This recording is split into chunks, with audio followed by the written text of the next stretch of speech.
Bonsoir, nous vous invitons à suivre avec nous un programme présenté par la Fédération des Églises Adventistes du 7e jour.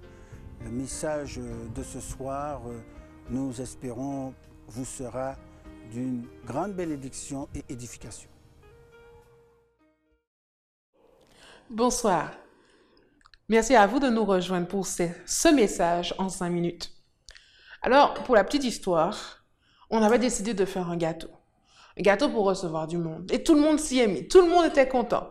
Et pour préparer ce gâteau, on a pris tous les bons ingrédients. Un bon gâteau, chocolat, banane et aux noix. Et là, tout le monde s'y est mis. On a mis des choses et tout le monde y était de la partie. On était content de pouvoir préparer un gâteau. Vous voyez, on a du temps. On se met en cuisine en famille. Et soudain, qu'est-ce qui se passe? On entend des petits cliquetis et il fait noir. Plus de courant. Qu'est-ce qu'il faut faire? Il faudrait d'abord aller voir au boîtier électrique pour voir si un fusible a sauté. Mais pour y aller, qu'est-ce qu'il faut faire? Il fait noir, n'oubliez pas. Donc on ne voit plus, on tâtonne. Et du coup, depuis la cuisine, je vais demander, est-ce que quelqu'un peut chercher une lampe de poche? Alors demandez chez vous, je demande chez moi. Une lampe de poche, s'il vous plaît, cherchez-moi une lampe de poche, il faut que j'aille voir le boîtier. Une lampe de poche. Et dans la maison, on entend des bruits, tout le monde cherche un peu partout. Et finalement, quelqu'un me dit, j'ai trouvé. Et du coup, je vais récupérer la lampe que la personne a trouvée. Merci. Mais je ne peux pas marcher trop. Je dois rester là où j'ai de l'espace pour marcher parce que je peux buter à droite, buter à gauche. Et ils m'ont donné quoi? Une lampe torche. Bien sûr, premier réflexe, on va allumer la lampe.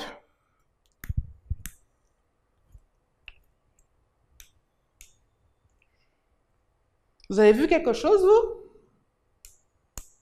Bon. D'après vous, quel est le problème? Je sais pas, peut-être qu'elle ne fonctionne plus, qu'elle est en panne. Mais non, mais on l'a utilisée la semaine dernière, cette lampe. Elle fonctionnait très bien. Des piles? Oui, il y a des piles dedans, je vous rassure. On vérifie quand même? Les piles sont peut-être mortes? Déjà, comment on l'ouvre la lampe?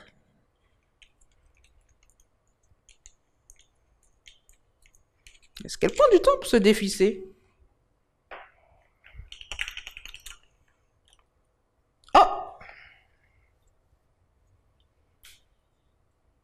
Vous voyez ce que je vois?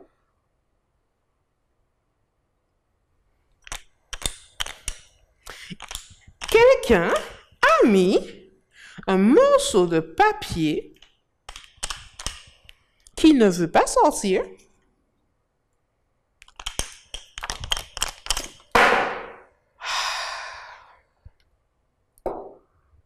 Lampe. Pile. Papier. Dehors.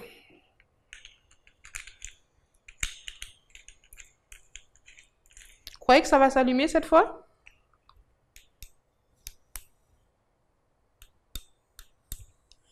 Eh oui, ça fonctionne. Vous voyez la lumière? Mais vous savez, maintenant qu'on a la lampe torche, on peut aller voir la boîte électrique, le boîtier électrique et voir ce qui ne va pas. Mais à quoi pouvons-nous comparer cette lampe de poche? Quel était le problème effectivement?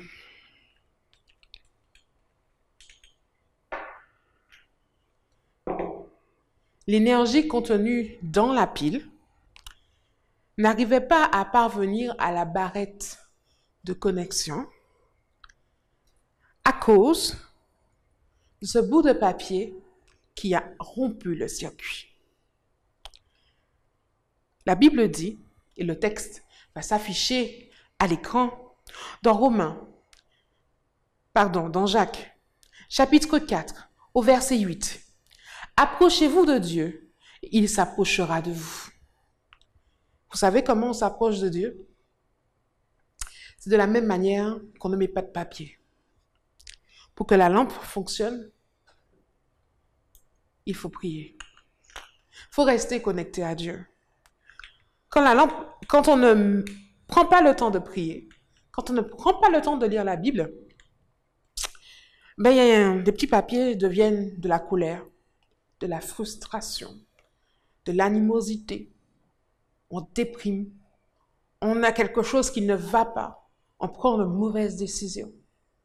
Alors que si on prend le temps de prier, le papier, il disparaît. Et on est connecté avec Dieu. Tu veux prier avec moi ce soir? Alors demande du silence autour de toi. On se tait et on prie. Seigneur, donne-nous envie d'être connectés à toi. Ainsi nos lumières resteront allumées. Le circuit de connexion avec toi ne sera point rompu et nous serons heureux pour toujours. À bientôt. Car nous marchons vers le ciel, et c'est là qu'est notre héritage, un héritage éternel. Chantons ensemble les paroles du 390, Au ciel est la maison du Père.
Bonsoir, chers internautes.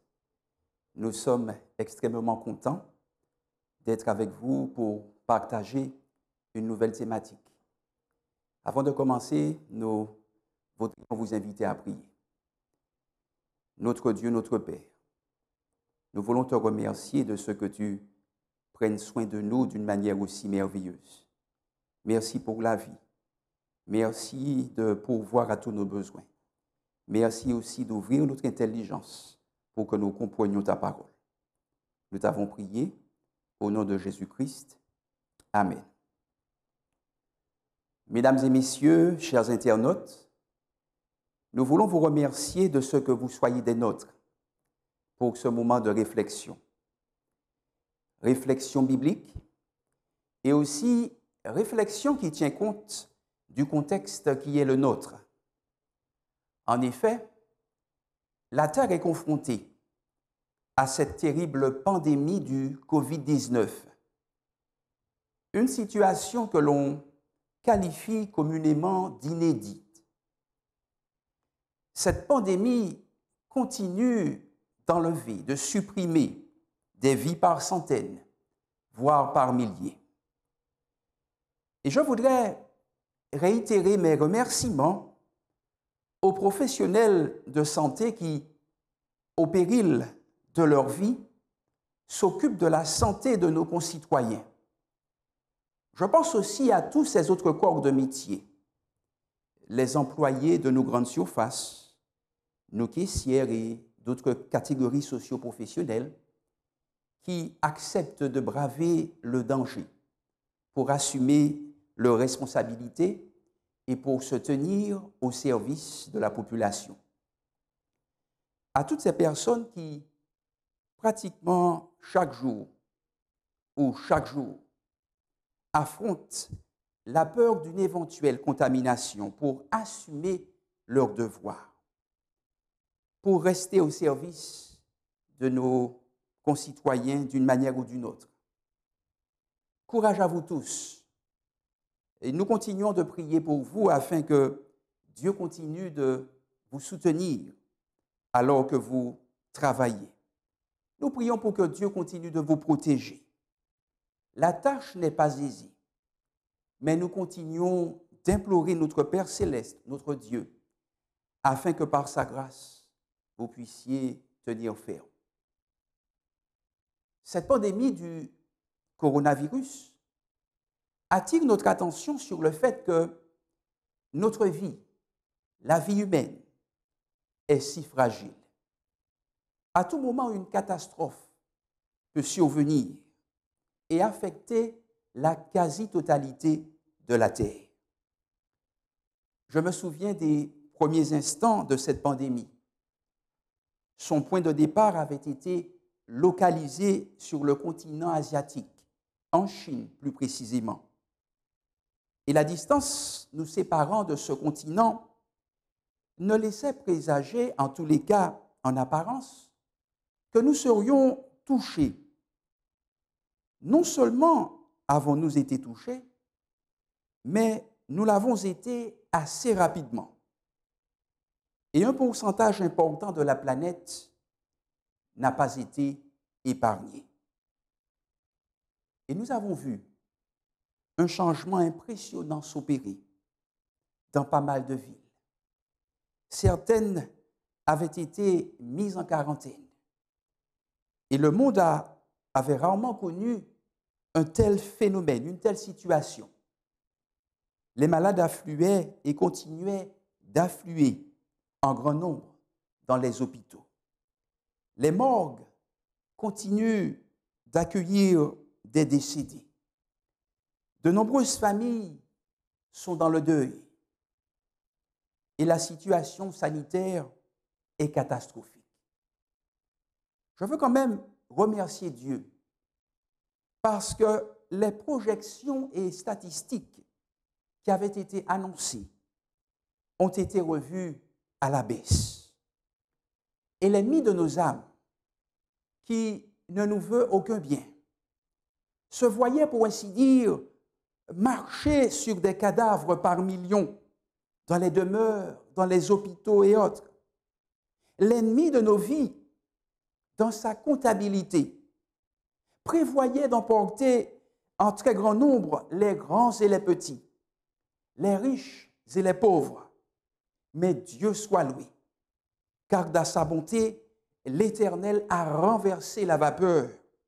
Il a inversé la tendance. Il a fait en sorte que tous ces scénarios catastrophes n'aient pas lieu comme précédemment annoncé par certains spécialistes. Nous remercions Dieu car il retient par l'entremise de ses saints anges. Les 4 vents dont parle le livre d'Apocalypse, chapitre 7, verset 1er. Oui, Dieu continue d'intervenir, sinon ces calamités feraient nettement plus de dégâts. À la crise sanitaire s'ajoute la crise sociale et financière. Les marchés boursiers sont aux abois. Les plans de relance économique se multiplient et s'intensifient, car les licenciements et les faillites d'entreprises seront, d'après les politiques et les économistes, considérables. Ce Covid-19 nous ramène à la dure réalité qu'aucun système ou modèle économique ou financier n'est suffisamment sûr et solide pour nous garantir une vie sereine, pérenne. Capitalisme, néolibéralisme ou autres modèles économiques sont en train de plier le genou face à ce Covid-19. Humainement parlant, tout ceci a de quoi inquiéter. Mais permettez-moi de diriger vos regards vers la parole de Dieu. Ce Dieu tout-puissant et si merveilleux déclare ceci dans le livre d'Agée, chapitre 2, verset 8.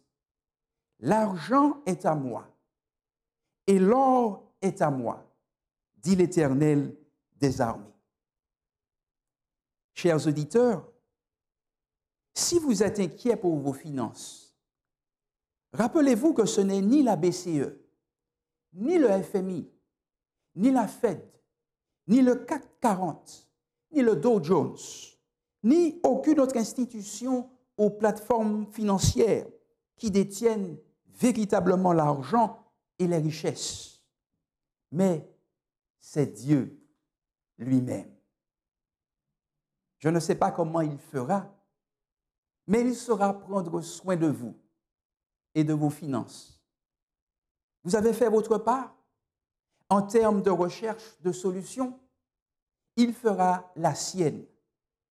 Le psalmiste a dit un jour, « J'ai été jeune, j'ai vieilli, et je n'ai point vu le juste abandonné, ni sa postérité mendiant son pain. » Cet homme de Dieu, qui avait une conséquente expérience de la vie, n'a point vu le juste abandonné, ni même sa postérité mendier son pain. Quelle déclaration! Ce que ce texte, de mon point de vue, sous-entend, c'est qu'aucune situation adverse, aucune crise économique ou financière, aucune calamité n'a poussé le juste ni sa postérité à mendier son pain. Parce que le juste a appris à se confier en son Dieu, quoi qu'il advienne. Et Dieu n'a jamais failli à ses promesses. Chers auditeurs, à vous qui m'écoutez, il se pourrait que l'option du licenciement partiel ou pas vous a été proposée ou imposée. Et qui dit licenciement dit généralement réduction parfois drastique des ressources et dit aussi en parallèle augmentation du stress, de l'angoisse et des nuits sans sommeil. Toutes sortes de pensées noires probablement se bousculent dans la tête et dans l'esprit. Des pensées que l'on n'aurait jamais considérées il n'y a pas si longtemps deviennent, par rapport au contexte actuel, acceptables. Et même si ces solutions sont mauvaises, elles finissent par être envisagées. Vous passez en revue peut-être tous vos échéanciers, toutes vos dettes et toutes les dépenses récurrentes. Et vous vous posez de sérieuses questions. j'ai envie de vous dire, et c'est une observation personnelle, que il me semble que ce qui génère de la peur ou de l'angoisse, ce n'est pas tant la difficulté, mais plutôt la peur que Dieu n'intervienne pas comme on le souhaiterait. Supposez par exemple qu'un danger imminent s'annonce, mais que Dieu vous envoie un ange pour vous avertir qu'absolument rien ne vous arrivera. Dans ce contexte-là, permettriez-vous à la peur de vous envahir? Je devine votre réponse. En effet, si Dieu vous rassurait par l'intermédiaire de son ange, en vous disant que vous n'avez rien à craindre, très certainement que vous n'auriez plus peur du danger. Parce que la paix de Dieu, à ce moment-là, vous accompagnerait. Permettez-moi de vous dire que Dieu saura vous venir en aide si en toute humilité, si en toute obéissance et confiance, vous vous reposez dans ses bras d'amour. Il agira de la meilleure manière qui soit en votre faveur. Si la foi vous manque, Dieu vous dit ceci dans le livre d'Ésaïe, chapitre 41, au verset 10. Ne crains rien, car je suis avec toi. Ne promène pas des regards inquiets, car je suis ton Dieu. Je te fortifie, je viens à ton secours, je te soutiens de ma droite triomphante. Vous aurez remarqué que dans ce verset, le pronom personnel « je » est répété à 5 reprises. Et cette répétition semble vouloir indiquer que Dieu a ce désir de nous rassurer. Et il voudrait nous conforter dans l'idée qu'il saura agir de la façon la plus appropriée et que nous pouvons compter sur lui sans la peur au ventre et sans la peur du lendemain. Dieu nous invite à ne rien craindre, car il est avec nous. Rien ne devrait nous plonger par conséquent dans le désespoir. Rien ne devrait nous contraindre à promener des regards inquiets qui parfois semblent douter de la présence de Dieu. Ces regards qui ont l'air de se demander si Dieu est vraiment en mesure d'agir puissamment en notre faveur. Dieu nous rappelle qu'il est notre Dieu. Pourquoi éprouve-t-il donc le besoin de nous le rappeler? À mon sens, c'est parce que nous oublions parfois de qui nous sommes les créatures, de qui nous sommes les enfants. Et nous avons besoin de nous rappeler que l'une des caractéristiques de Dieu, c'est qu'il est amour. Or, l'amour peut-il se désintéresser de l'être qu'il chérit? L'amour oserait-il détourner le regard de la personne à qui il a donné la vie et qui crie à l'aide? Essayez un instant d'imaginer. À quoi ressemblerait un Dieu d'amour qui délaisserait ses enfants alors qu'ils se retrouvent en grande difficulté? Chers internautes et auditeurs, si Dieu a été capable de créer cet univers aux dimensions incommensurables pour ensuite le gérer, pensez-vous qu'il sera en mesure de prendre soin de vous Pensez-vous qu'il sera dépassé par les événements? Croyez-vous qu'il est assez compétent pour gérer la crise, quelle que soit son ampleur? Dans le cas où un quelconque doute subsisterait dans votre esprit, Dieu, par l'intermédiaire du prophète Ésaïe, s'exprime en ces termes au chapitre 49, verset 14. Sion, disait l'Éternel. Sion disait, l'Éternel m'abandonne, le Seigneur m'oublie. Une femme oublie-t-elle l'enfant qu'elle allait? N'a-t-elle pas pitié du fruit de ses entrailles? Quand elle l'oublierait, moi, je ne t'oublierai point. Voici, je t'ai gravé sur mes mains. Tes murs sont toujours devant mes yeux. Chers internautes, chers auditeurs, si aujourd'hui vous vous sentez comme Sion, c'est-à-dire abandonné, rappelez-vous que Dieu vous a gravé.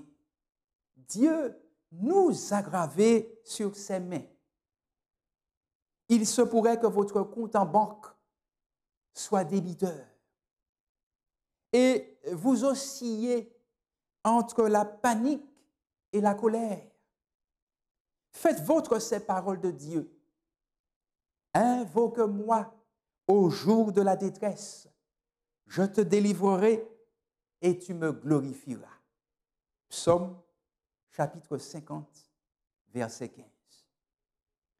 Si vous vous sentez en détresse, si vous l'êtes, sentez-vous libre d'invoquer l'Éternel. Bien souvent, nous pensons ne pas pouvoir nous en sortir sans argent.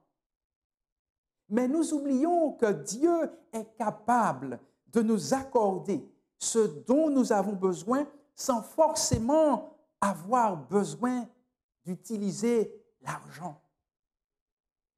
Dieu a 1001 manières de nous venir en aide que nous ne soupçonnons même pas. Faisons-lui confiance. Nourrissons-nous des promesses de Dieu et répétons-les, surtout quand nous sentons monter l'angoisse, la détresse, le découragement. Faisons confiance à Dieu. Jésus-Christ dit ceci dans Matthieu chapitre 6 au verset 25. C'est pourquoi je vous dis, ne vous inquiétez pas pour votre vie, de ce que vous mangerez, ni pour votre corps, de quoi vous serez vêtus. La vie n'est-elle pas plus que la nourriture et le corps plus que le vêtement? Faisons confiance à Dieu. En plus de la crise sanitaire et de la crise socio-économique, nous observons également d'autres types de crises, comme celle des crises conjugales.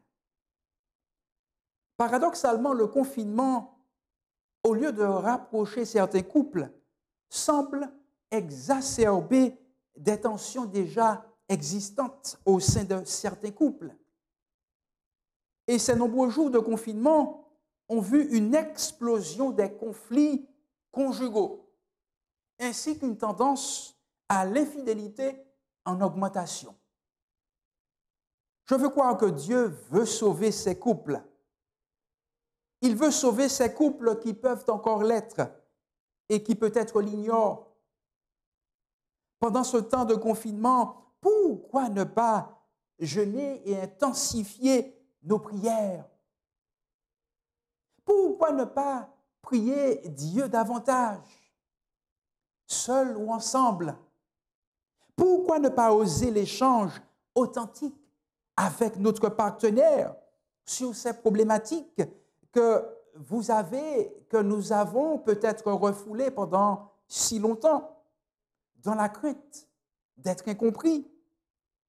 Sans doute qu'il y a là une possibilité d'y voir plus clair et de comprendre l'origine, la racine même de ces conflits qui émergent et s'intensifient dans nos couples. Nous prions Dieu pour tous ces couples en difficulté afin qu'il leur vienne en aide. En ces temps de crise, nous voulons vous inviter, chers internautes, chers auditeurs, à placer toute votre confiance en Dieu, car il est le maître de l'univers. Et l'amour qu'il a pour chacun de nous est d'une profondeur extraordinaire. Réfugions-nous donc dans ses bras d'amour. Je voudrais vous inviter à prier. Notre Père céleste, nous voulons te remercier de ce que nous pouvons à tout moment nous jeter dans tes bras d'amour. Te remercier pour ces paroles d'encouragement, de réconfort, d'espoir que tu nous prodigues à travers ta sainte parole. Donne-nous de pouvoir faire nôtre ces promesses. Permets-nous de les répéter et garde-nous sous ton bras protecteur. Merci de prendre soin de nos bien-aimés, de nos internautes, de nos auditeurs qui nous écoutent. Accorde-leur la paix dont ils ont besoin et aide-les dans leurs moments de crise. Nous t'avons prié au nom de Jésus-Christ. Amen.